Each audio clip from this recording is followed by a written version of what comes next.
इस current affairs funda में आप सभी का स्वागत है। मैं हूं आपके साथ अभिषेक शर्मा और आज के इस वीडियो सेशन में हम 24 अगस्त तक के सभी इंपॉर्टेंट करंट अफेयर्स कवर करने वाले हैं।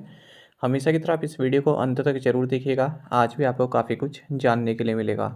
साथ ही का इस सेशन को शुरू करने से पहले आप सभी को बताना चाहूँगा, यदि आप हमारे daily current affairs PDF, weekly PDF, monthly PDF और हर महीने के banking and economic awareness PDF चाहते हैं तो करंट अफेयर्स फंडा का 1 ईयर मेंबरशिप प्लान आप ज्वाइन कर सकते हैं, जिसका लिंक आपको वीडियो के डिस्क्रिप्शन में या फिर फर्स्ट कमेंट में मिल जाएगा।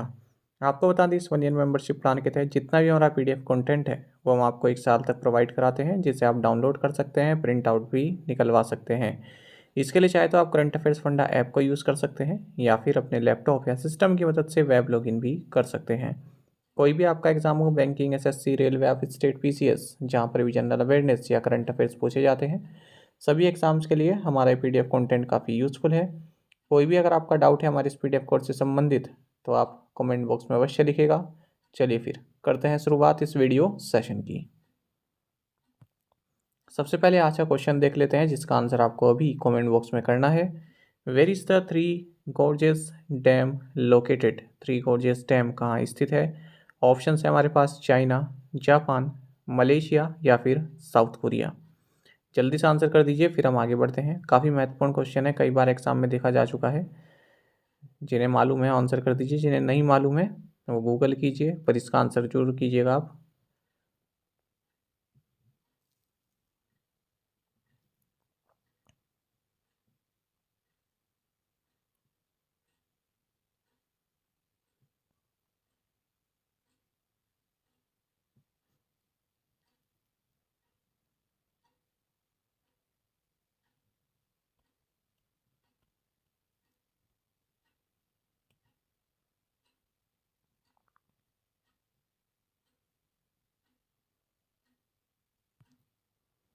Who has been declared as the national icon of the Election Commission of India? Bharat के चुनाव आयोग के राष्ट्रीय आइकॉन के रूप में किसे घोषित किया गया है? ऑप्शंस आपके सामने हैं। सही आंसर ऑप्शन डी है, सचिन तेंदुलकर। आपको जानना चाहिए, Bharat Ratna awardee legendary cricketer Sachin Tendulkar, इन्हें इलेक्शन कमीशन ऑफ इंडिया ने नेशनल आइकॉन डिक्लेयर किया है ताकि जो वोटर्स हैं उनमें अवेयरनेस लाई जा सके, साथ ही उनको एनकरेज किया जा सके कि इलेक्टोरल प्रोसेस में पार्टिसिपेट कीजिए। इसी के कारण एक मेमोरेंडम ऑफ अंडरस्टैंडिंग साइन की गई है सचिन तेंदुलकर के साथ 3 साल के लिए, और इस मौके पर chief election commissioner Rajiv Kumar भी मौजूद रहे। Through this partnership ECI aims to address the challenge of urban and youth apathy towards voting. Srettha Thavisin is the new prime minister of which country? Srettha Thavisin किस देश के नए प्रधानमंत्री हैं? Options आपके सामने हैं। सही आंसर ऑप्शन बी, थाईलैंड। आपको जाना चाहिए, रियल एस्टेट के जाने माने नाम है थाईलैंड में, इनका नाम है श्रेथा थाविसिन। इनका निकनेम निड है। ये फ्यू थाई पार्टी से हैं, तो ये थाईलैंड के नए प्राइम मिनिस्टर होंगे और ये सक्सीड करेंगे प्रयूत चान ओ चा को। थाईलैंड के बारे में आपको जानना चाहिए, पहले इसको सियाम नाम से जाना जाता था। कैपिटल इसकी बैंकॉक है, करेंसी इसकी बात है और यहाँ के किंग हैं Vajiralongkorn. What is the new name for Khelo India women's league? Khelo India महिला लीग का नया नाम क्या है? ऑप्शंस आपके सामने हैं। सही आंसर ऑप्शन बी है, अस्मिता वीमेंस लीग। आपको जानना चाहिए कि union minister for youth affairs and sports Anurag Singh Thakur, इन्होंने अनाउंस किया है कि जो खेलो इंडिया वीमेंस लीग है इसको अब ऑफिशियली अस्मिता वीमेंस लीग के नाम से जाना जाएगा। अस्मिता का मतलब है achieving sports milestone by inspiring women through action. साथ ही इन्होंने अस्मिता पोर्टल भी लॉन्च किया है, जो कि कॉम्प्रिहेंसिव रिसोर्स है जिसमें अपकमिंग जो लीग्स हैं उसके बारे में जानकारी प्राप्त होती है। साथ ही जो स्कूल्स हैं, कॉलेज हैं, गवर्नमेंट है या फिर प्राइवेट ऑर्गेनाइजेशन है, वो अस्मिता वीमेंस लीग होस्ट करना चाहते हैं तो इस पोर्टल पर रजिस्टर कर सकते हैं। साथ ही आपको जानना चाहिए, अनुराग सिंह ठाकुर ने 33 खेलो इंडिया सेंटर्स इनोग्रेट किए हैं राजस्थान के सवाई मानसिंह स्टेडियम जयपुर में। अच्छा, एक क्वेश्चन देख लेते हैं, ये KBC में पूछा गया हाल ही में। What nickname did Mark Rutte, the longest serving prime minister of the Netherlands, get because no scandal would affect him? तो ऑप्शन है ग्लॉसी, स्मूथ, ऑयली या फिर टेफ्लॉन। तो इसका आंसर टेफ्लॉन है और ये क्वेश्चन हमने किया भी था।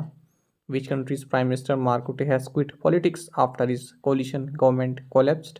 तो यहाँ पर आप जो डिटेल दी गई है इसमें देख सकते हैं कि Mister Rutte nicknamed Teflon Mark for surviving scandals that hit his four government is the second longest serving leader in the European union. ठीक है, तो टेफ्लॉन आपको पता है नॉन स्टिक होता है। ठीक है, तो इसलिए इनका नाम टेफ्लॉन पड़ा है क्योंकि इन पे स्कैंडल्स के आरोप तो बहुत लगते हैं पर कोई टिक नहीं पाता।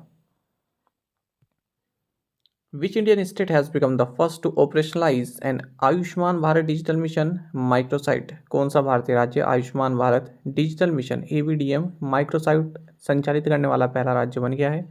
सही आंसर ऑप्शन सी मिजोरम है। देखिए, नेशनल हेल्थ अथॉरिटी ने कुछ दिन पहले अनाउंस किया था कि हम Ayushman Bharat Digital Mission ABDM के तहत 100 माइक्रोसाइट्स डेवलप करेंगे पूरे देश भर में। तो इसी पहल को आगे बढ़ाते हुए मिजोरम पहला इंडियन स्टेट बन गया है जिसने Ayushman Bharat Digital Mission microsite अपनी कैपिटल सिटी आइजॉल में डेवलप की है या क्रिएट की है। तो इसके तहत जितनी भी हेल्थ केयर फैसिलिटीज़ हैं including private clinics, small hospitals, labs, ठीक है, इन सभी को Ayushman Bharat Digital mission enabled बनाया जाएगा और डिजिटल हेल्थ सर्विसेज प्रोवाइड की जाएंगी पेशेंट्स को। किस तरह की फैसिलिटीज़ इसमें कवर हैं माइक्रोसाइट में? जैसे private facilities such as stand alone clinics, polyclinics, nursing homes, small hospitals, labs, pharmacies, ये सभी इस माइक्रोसाइट के तहत आती हैं। Which aircraft successfully test fire the Astra beyond visual range air to air missile. किस विमान ने हवा से हवा में मार करने वाली मिसाइल अस्त्र का सफलतापूर्वक परीक्षण किया है? सही आंसर ऑप्शन ए है LCA तेजस। देखिए, तेजस जो कि लाइट कॉम्बैट एयरक्राफ्ट है LSP-7, इसने सक्सेसफुली अस्त्र जो कि indigenous beyond visual range air to air missile है, इसे गोवा कोस्ट से सक्सेसफुली टेस्ट फायर किया गया है और इसने 20,000 फीट के एल्टीट्यूड को जो है अचीव किया है। मतलब 20,000 फीट के एल्टीट्यूड से इस मिसाइल को रिलीज़ किया गया। अस्त्र आपको बता दें इसको डिज़ाइन किया है, डेवलप किया है Defence Research and Development Laboratory DRDL और रिसर्च सेंटर इमारत ने। With which country's coast guard has the Indian Coast Guard signed an MOU for maritime cooperation. भारतीय तटरक्षक बल ने किस देश के तटरक्षक बल के साथ समुद्री सहयोग के लिए एक समझौता ज्ञापन पर हस्ताक्षर किए हैं? सही आंसर ऑप्शन डी है फिलीपींस। देखिए, इंडियन कोस्ट गार्ड ने एक मेमोरेंडम ऑफ अंडरस्टैंडिंग साइन किया है फिलीपीन कोस्ट गार्ड के साथ ताकि मैरीटाइम कोऑपरेशन को बढ़ाया जा सके। तो इस इम्प्लीमेंटेशन के साथ ही जो बायलैटरल मैरीटाइम कोऑपरेशन है दोनों ही नेशंस के बीच वो आगे बढ़ेंगे। Director General of Indian Coast Guard कौन है? राकेश पाल। एक्चुअली यार ना रिकॉर्ड करने में थोड़ा दिक्कत हो रही है, आई फ्लू चल रहा है ना, तो रिकॉर्ड मैंने PPT बनाई, कुछ टाइम का रेस्ट लिया और अचानक ही आँख में जो है थोड़ा पेन होने लग गया, रेड हो गई। तो मैंने सोचा कि कर ही देता हूँ रिकॉर्ड वरना तो फिर छूट जाएगा। तो इसलिए आप देख रहे होंगे आज जो है वो फ्लो नहीं आ पा रहा इसी कारण से। चलिए खैर कोई नहीं, कोशिश पूरी है। Which agency has partnered with Jio institute for faculty development program on artificial intelligence and data science. Artificial intelligence और डेटा साइंस पर फैकल्टी डेवलपमेंट प्रोग्राम के लिए किस एजेंसी ने जियो इंस्टीट्यूट के साथ साझेदारी की है? सही आंसर ऑप्शन सी है AICTE। देखिए, All India Council for Technical Education AICTE इसने Jio institute for faculty development program on artificial intelligence and data science के साथ पार्टनरशिप की है। ये इनिशिएटिव जो AICTE का अटल यानी कि AICTE training and learning programme है इसके तहत लिया गया है ताकि जो AICTE अप्रूव्ड इंस्टीट्यूशंस हैं यहाँ पर जो फैकल्टी मेंबर्स हैं उनको जो है टेक से भी बनाया जा सके, upskill and reskill किया जा सके। तो इसका मकसद है to empower academic leaders and senior faculty members with a deep understanding of AI and data science. तो जो फैकल्टी मेंबर हैं उनको artificial intelligence and data science से रूबरू कराना। चेयरपर्सन कौन है AICTE के? Anil Sahasrabuddhe. Where has the Border Roads Organization started the construction work on the Likaru-Migla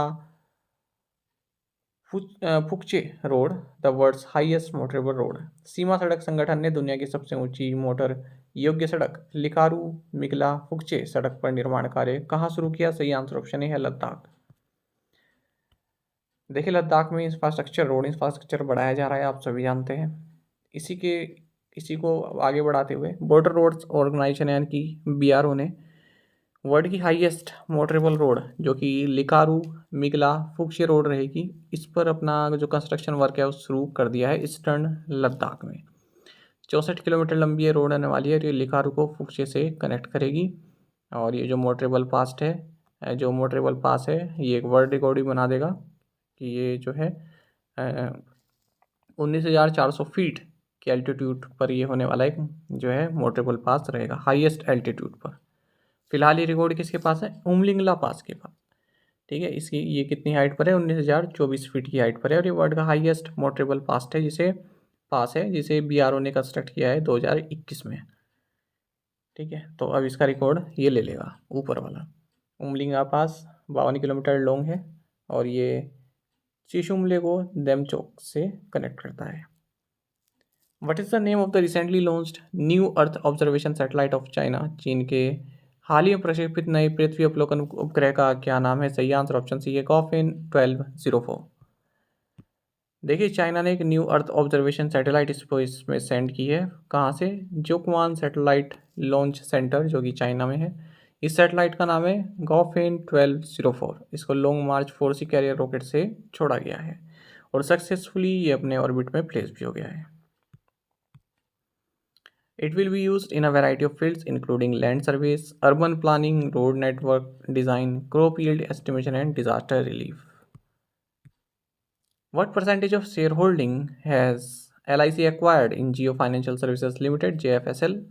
LIC ने जियो फाइनेंशियल सर्विसेज लिमिटेड में कितने प्रतिशत शेयरधारिता हासिल की है? सही आंसर ऑप्शन बी है 6.66%। देखिए लाइफ इंश्योरेंस कॉरपोरेशन ने जियो फाइनेंशियल सर्विसेज के बारे में हमने अभी पढ़ा था कुछ दिन पहले। रिलायंस ग्रुप से ये अलग हो गई है, डीमर्ज हो गई है, एक NBFC है।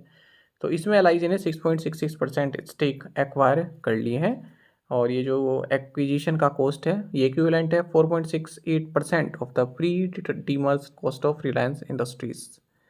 जियो फाइनेंशियल सर्विसेज स्टॉक एक्सचेंज में हाल ही में लिस्ट भी हुई है 21 अगस्त को और जिसकी मार्केट कैपिटलाइजेशन है वो 1.60 लाख करोड़ रुपीस की है और इसका जो शेयर लिस्ट हुआ 21 अगस्त को 265 रुपये पर लिस्ट हुआ है।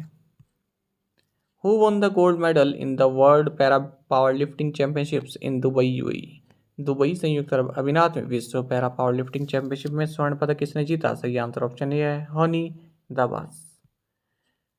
देखिए इंडियन पावर लिफ्टर्स हनी दबास और राहुल जोगरजिया इन्होंने मेडल्स जीते हैं world para power lifting championship जो कि दुबई UAE में हुई है। हनी दबास ने गोल्ड मेडल जीता और राहुल ने सिल्वर मेडल जीता है। तो ये भारत के लिए एक हिस्टोरिक मेडल्स हैं क्योंकि पहली बार भारत ने इस इवेंट में गोल्ड और सिल्वर मेडल जीते हैं। What is the name of the vaccine approved by the US food and drug administration to prevent respiratory syncytial virus in infants? शिशुओं में रेस्पिरेटरी सिंसाइटियल वायरस को रोकने के लिए अमेरिकी खाद्य एवं औषधि प्रशासन द्वारा अनुमोदित वैक्सीन का नाम क्या है? सही आंसर ऑप्शन ए है एब्रिसो। देखिए US food and drug administration ने एब्रिसो जो कि एक रेस्पिरेटरी सिंसाइटियल वायरस वैक्सीन है इसको अप्रूव दे दी है।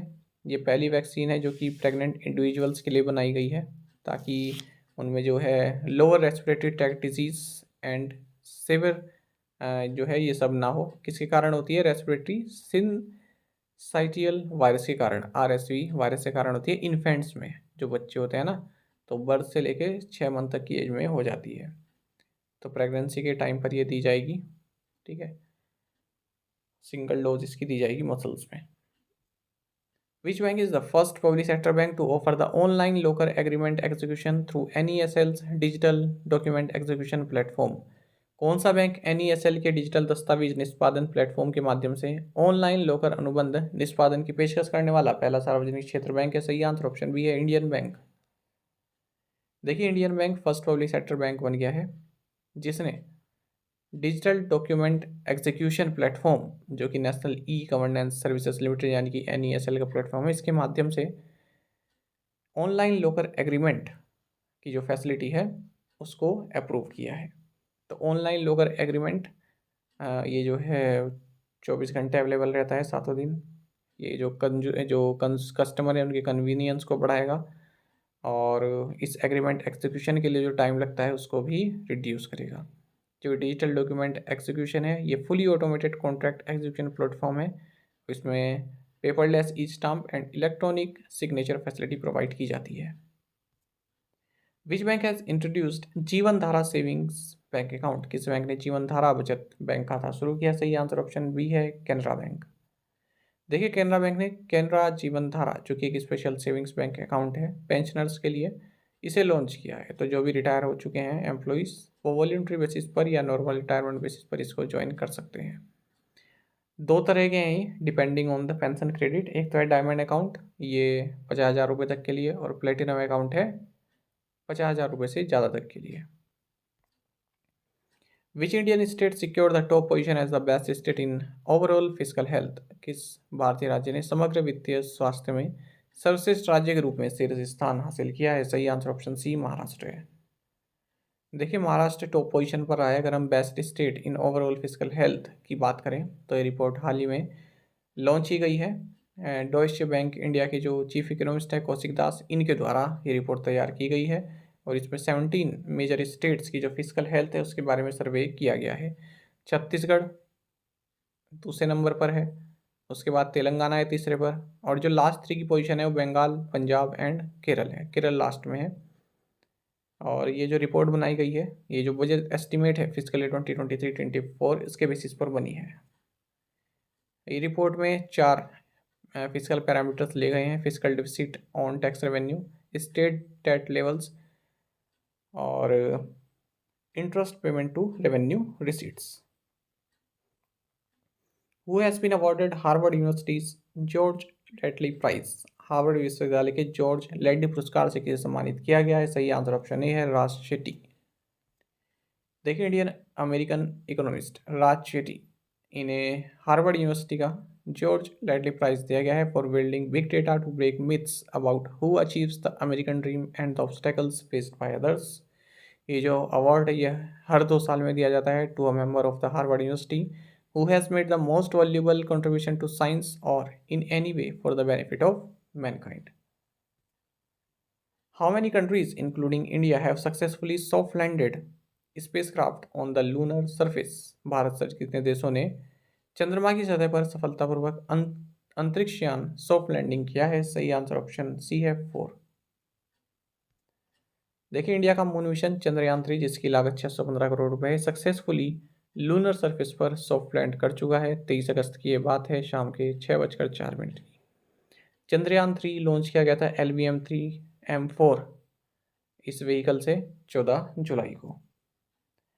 अब यहाँ पर जो लैंडर है इसने सॉफ्ट लैंडिंग कर दी है मून के साउथ पोल पर। इसी के साथ इंडिया इकलौती ऐसी कंट्री बन गया जिसने मून के साउथ पोल पर सॉफ्ट लैंडिंग की है। अब जो रोवर है, रोवर जो एक स्मॉल व्हीकल है जो कि इस मून सरफेस पर चलेगा, ये अब लैंडर से बाहर आ जाएगा। लैंडर के अंदर है रोवर, तो अब इस सरफेस पर उतर चुका है, तो अब रोवर जो है बाहर आ जाएगा। इसी के साथ इंडिया 4th कंट्री बन गई है चाइना, रशिया एंड यूएस के बाद जिसने सॉफ्ट लैंडिंग की है लूनर सरफेस पर। ठीक है, लूनर सरफेस पर तो चौथी कंट्री है जो उतरा है भारत, लेकिन साउथ पोल पर लैंडिंग की है वो करने वाला भारत पहला देश है। अब क्वेश्चन बनता है what is the soft landing and why is चंद्रयान-3 landing on the south pole? Soft landing क्या है और चंद्रयान-3 को साउथ पोल पर लैंडिंग क्यों कराई गई है?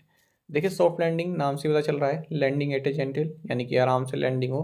ठीक है, ऐसे नहीं कि ज़बरदस्ती या फिर तेज़ी से लैंडिंग हो गई है ना। इससे क्या होगा, जो स्पेसक्राफ्ट है वो डैमेज भी हो सकता है। स्पीड कंट्रोल रहे, ये नहीं कि तेज़ी से, जैसे क्रैश होती है ना कोई चीज़, तेज़ी से रनवे पर आती है और अनकंट्रोल्ड हो जाती है। ठीक है, वैसे नहीं, जेंटल लैंडिंग। ठीक है, तो इससे क्या होता है, जो स्पेसक्राफ्ट की टेक्निकल कैपेबिलिटीज़ हैं उसके बारे में भी पता चलता है अगर सॉफ्ट लैंडिंग करता है। और ये जो लैंडिंग साइट है ये साउथ पोल पर है, मून के साउथ पोल पर, और 2 क्रेटर्स के बीच में, Manzinus C and Simpelius N at 70 degree latitude. अब इससे पहले जितने भी एयरक्राफ्ट मून पर लैंड हुए हैं वो मून के इक्वेटर के आसपास के एरिया पर हुए हैं। क्यों? क्योंकि यहाँ पर इजी रहता है और सेफ़ रहता है लैंड कराना। यहाँ की जो टेरेन है, टेम्परेचर है, ये कंड्यूसिव है, ये फेवरेबल है कि यहाँ पर कोई इंस्ट्रूमेंट वगैरह उतर सकता है। सनलाइट भी यहाँ पर प्रेजेंट रहती है, तो अगर जो आपके इंस्ट्रूमेंट है इनमें जो सोलर पैनल लगे रहते हैं उनको सोलर पावर मिल जाती है। लेकिन जो ये पोलर रीजन है ना मून के, ये थोड़ा डिफरेंट है, क्योंकि ज़्यादातर पार्ट जो है कम्प्लीटली डार्क रीजन में रहते हैं विदाउट सनलाइट, और टेम्परेचर भी यहाँ पर 230 डिग्री सेल्सियस से बिलो जा सकता है। तो यहाँ पर जो इंस्ट्रूमेंट्स हैं उनको डिफ़िकल्टी होती है ऑपरेशन के लिए। और यहाँ पर लार्ज क्रेटर्स भी बने रहते हैं, यानी कि बड़े बड़े जो खड्डे टाइप के बने रहते हैं, ठीक है, ऊबड़ खाबड़ है ना यहाँ पर ज़्यादा। तो ये चंद्रयान 3 लैंडर, इसमें सोलर पैनल दिए गए हैं चारों साइड में, जबकि चंद्रयान 2 में केवल 2 ही सोलर पैनल दिए गए थे। तो अगर कुछ बदलना होता इसमें चंद्रयान 3 में, कोई जो लैंडिंग है उसका समय थोड़ा चेंज करना होता, ठीक है, तो क्या होता ये जो, तो उसमें ये दिक्कत नहीं रहती कि पावर नहीं है, क्योंकि 4 पैनल लगाए गए हैं इस बार। इसमें एक इंस्ट्रूमेंट भी दिया गया है, लेज़र डॉपलर वेलोसीमीटर। तो ये जो है लेज़र बीम फायर करता है, जिससे पता चलता है कि लैंडर की स्पीड कितनी है लूनर सरफेस पर। चंद्रयान 2008 में लॉन्च किया गया था, आप सभी जानते हैं। चंद्रयान 2 2019 में। अब बात होती है कि इसरो ने मून के साउथ पोल पर ही क्यों डिसाइड किया कि हम इसको एक्सप्लोर करेंगे। देखिए, जो साउथ पोल है मून का, ये ज़्यादातर जो है शैडो रीजन में ही रहा है, अगर हम कंपेयर करें नॉर्थ पोल से। वैसे तो पोलर रीजन जो है शैडो में रहता है ना, ज़्यादा सनलाइट नहीं रहती, लेकिन नॉर्थ पोल के कंपेयर में जो साउथ पोल है ये ज़्यादा शेडो में रहता है। तो ऐसा जो है संभव है कि यहाँ पर जो वाटर है वो मौजूद है, क्योंकि शेडो में रहा है तो वाटर जो है यहाँ पर मौजूद हो सकता है, सनलाइट इतनी आती नहीं है। तो जो साउथ पोल रीजन है यहाँ पर क्रेटर्स भी ज़्यादा हैं, तो उससे जो हमारा अर्ली सोलर सिस्टम रहा है उसके बारे में भी पता चल सकता है। तो ये पूरा आपको मैंने चंद्रयान 3 के बारे में बताया, इसको आप याद रखिएगा। प्रीवियस असाइनमेंट क्वेश्चन के आंसर देखते हैं। When is the Madras day observed? August 22। Uplink is an open innovation platform which agency world economic forum. Which city is currently hosting the World Athletics Championships? Budapest, Hungary. The third Forum for India Pacific Islands Cooperation Summit was held in which city? Port Moresby, Papua New Guinea. Indian origin Tharman Shanmugaratnam is among 3 people qualified for which country's president election? Answer is Singapore। और आप में से कई students ने बिल्कुल सही answer किया है। इसी तरह से आप पार्टिसिपेट करते रहिए। चलिए आज के असाइनमेंट क्वेश्चन देखेंगे। The Socotra Island is in which country? In which country is the Yasuni National Park located? Which country is hosting the BRICS summit this year? The smartphone brand Honor is based out of which country? Spain become the second country to win both men's and women's world titles in football. Which is the first country?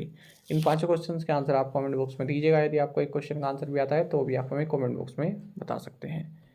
साथ ही current affairs funda को आप Telegram पर join कर लीजिए। यहाँ पर regular video updates और current quiz हम आप सभी के लिए डालते रहते हैं। साथ ही डिस्कशन ग्रुप में आप किसी भी क्वेश्चन का सोल्यूशन पा सकते हैं। दोस्तों, हमारे करंट अफेयर्स की प्लेलिस्ट दी गई है, इसको आप जरूर देखें। अपने दोस्तों के साथ, फेलो स्टूडेंट के साथ हमारे करंट अफेयर्स को शेयर आप जरूर करें।